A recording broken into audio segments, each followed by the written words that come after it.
Vamos lá.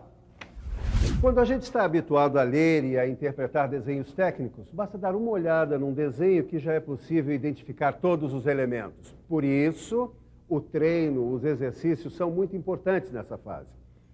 Por exemplo, você já sabe interpretar um desenho com todos os tipos de corte.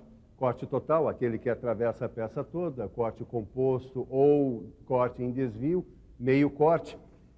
Quer dizer, todos não, porque existe um tipo de corte que você ainda não conhece e que é justamente o tema da nossa teleaula de hoje. Na teleaula de hoje você vai aprender como interpretar o corte parcial num desenho técnico mecânico. Vai aprender também os tipos de achuras utilizadas nas representações em corte.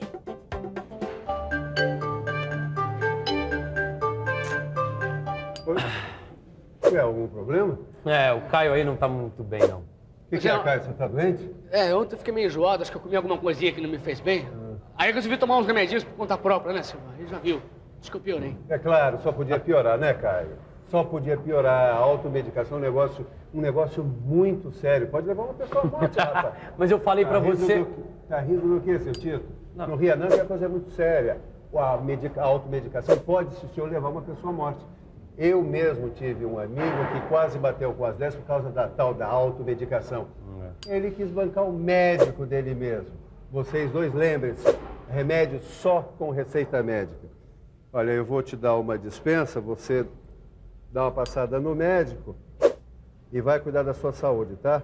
E sem cuidar da saúde, amigão, nada é feito.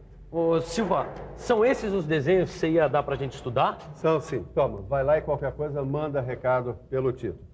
Pode levar para estudar. Ô, Caio, se você melhorar, passa lá em casa pra gente estudar aquela história de corte parcial. Tá legal. Obrigado, Silva. Força lá, hein, mano. Mas você aí em casa não está dispensado não, porque a nossa teleaula de hoje está apenas começando.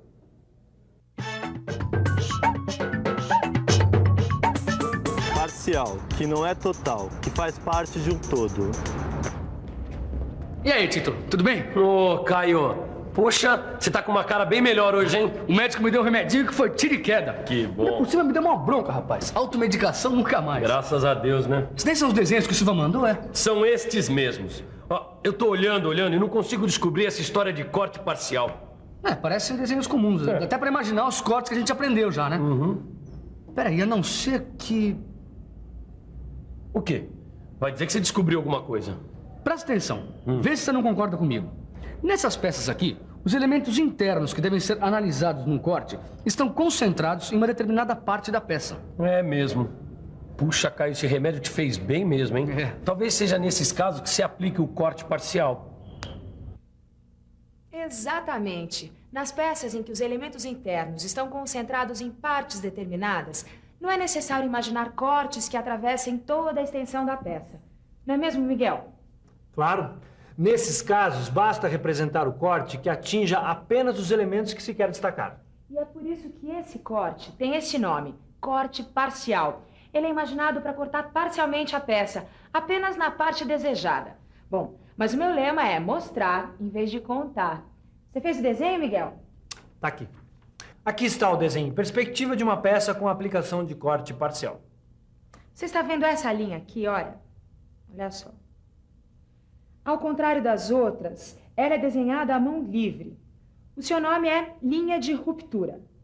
Essa linha mostra justamente o local onde o corte está sendo imaginado, deixando os elementos internos da peça visíveis, como está aqui no desenho. Essa linha deve ser sempre representada assim como você viu, contínua, estreita, à mão livre. Angela, não é melhor mostrar um outro exemplo? Eu sei que tem vistas ortográficas desse desenho no computador. Boa ideia. Vem só aqui comigo até o computador. Dá só uma olhada. Essa vista representada com corte parcial é a frontal, porque o observador imaginou o corte vendo a peça de frente e porque é a vista em que os elementos são mais visíveis. Repare que nas partes não atingidas pelo corte parcial, os elementos internos devem ser representados pela linha para arestas e contornos não visíveis. A linha de ruptura também é utilizada nas vistas ortográficas. Olha só, ela deve ser contínua, estreita, irregular e à mão livre. Mas existe uma outra forma de representar a linha de ruptura. Aqui, nesta outra vista ortográfica, você vê a linha de ruptura representada através de uma linha contínua estreita e em zigue-zague.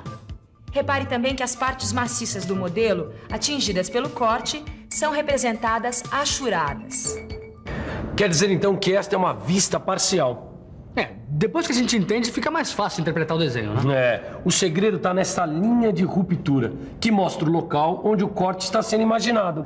Ele pode ser representado por uma linha contínua estreita, à mão livre e irregular, ou como nesse caso, uma linha contínua estreita em zigue-zague.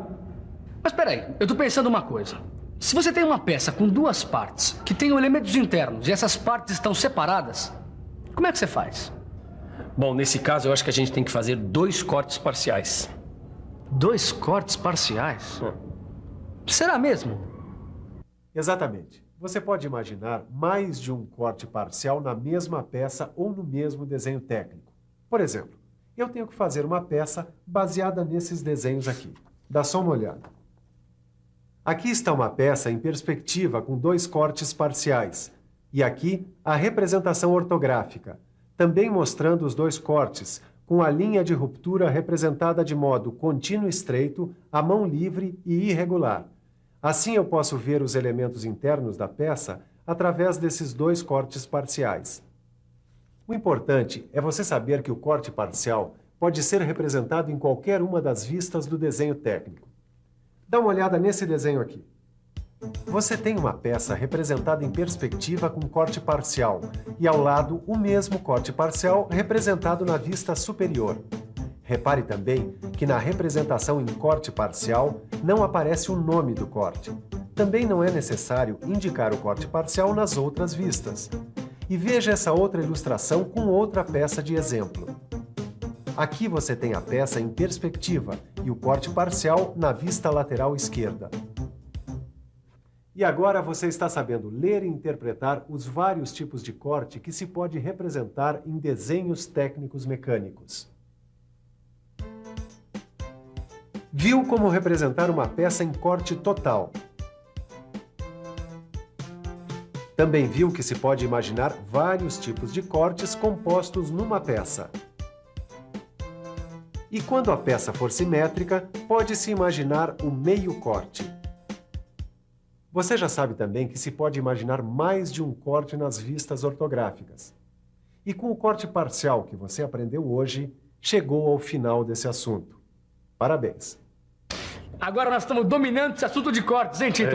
Pera lá. Tá certo que a gente está por dentro de vários tipos de corte. Agora, dominando, para dominar, precisa treinar muito, fazer muito exercício para olhar o desenho e sacar tudo sobre a peça. Ué, até que a gente tem treinado bastante. Então me diz uma coisa, sabichão. Dá uma olhada neste desenho e mostra nas vistas ortográficas os cortes parciais correspondentes. Você quer que eu represente os cortes parciais nas vistas ortográficas correspondentes? Exatamente. Você consegue fazer isso? Vamos pensar um pouco? Vamos pensar um pouco. Bom, pelo que eu já aprendi, não é tão difícil. Aqui no desenho em perspectiva tem 2 cortes parciais. Um corte parcial na vista frontal e um corte na vista lateral esquerda. Agora, é só representar esses cortes nas vistas ortográficas, na frontal e na lateral esquerda, respectivamente. É isso. Você tá uma cobra mesmo, hein, Caio? Eu preciso saber que tipo de remédio que você tomou. Não brinca com isso, Tito, pelo amor de Deus. Mas, na verdade, o nosso treino tá dando resultado. Quanto mais a gente se exercitar, melhor nós vamos fazer os exercícios. Exatamente. Você se lembra do Silva, quando ele falou, logo no começo que a gente estava estudando cortes, sobre achuras?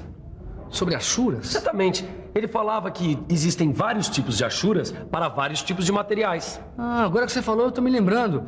Cada tipo de achura representa um tipo de material. Exatamente. Mas como é que são essas achuras? Bom, como você já sabe, nos desenhos técnicos em corte, as achuras servem para indicar as partes maciças atingidas pelo corte. As achuras também podem ser utilizadas para indicar o tipo de material a ser empregado na produção do objeto que foi representado. Nos cortes que você estudou até agora, foi usada a achura que indica qualquer material metálico, certo? Conforme recomenda a norma da ABNT. Agora, dependendo da conveniência, a inclinação da achura pode aparecer invertida.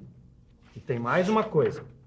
Quando a área maciça atingida pelo corte é muito grande, as achuras podem ser representadas apenas perto dos contornos dos desenhos, como nesse caso aqui. Agora vem dar uma olhada aqui nos tipos de achuras que existem.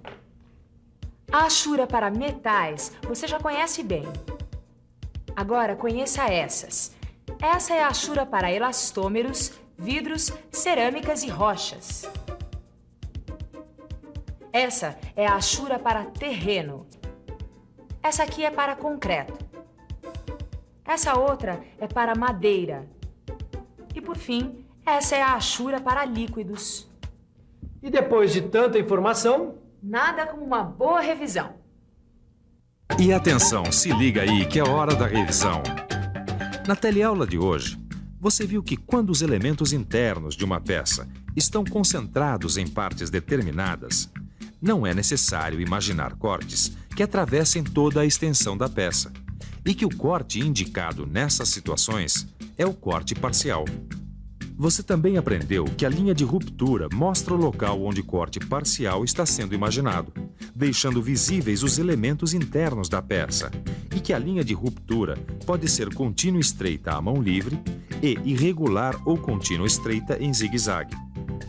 Aprendeu que pode haver mais de um corte parcial no desenho técnico e que as achuras servem para indicar o tipo de material a ser empregado na produção do objeto. Aí, Silva, dá uma olhada aqui, desenho. Ah, já vi que vocês entraram de cabeça mesmo nesse negócio de cortes, hein?